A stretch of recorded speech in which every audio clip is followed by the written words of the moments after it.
the next slide. The controller estimated that in on average every eligible cancer patient needs 3 packets for 3 months as per the data. Bayer supplied 593 boxes which would fulfill the needs of less than 200 patients, which is only 2% of total requirement.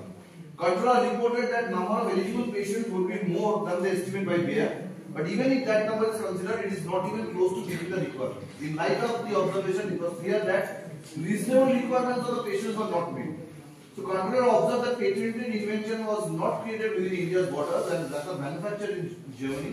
It held that the patented invention was unable to meet the criteria. ফলে এই মামলায় appellate tribunal মানে বেয়ারের এগেইনস্টে জাজমেন্টটা দেয়। মানে এটাকে তৈরি করে আদৌ কোনো দেশে কাজ হলো না। এটা জার্মানির পেশেন্টদের জন্য ইট ইজ ভেরি ফাইন, তারা অ্যাফোর্ড করতে পারে সব মিলিমিশে। আমাদের এখানে 2.5 লাখ টাকা দিয়ে একটা পার্টিকুলার ওই ড্রাগ তৈরি করে সাধারণ মানুষের কাছে যদি দাম পৌঁছে দেওয়া যায়, তাহলে in that case the entire innovation and the entire technology transfer was not of any worth.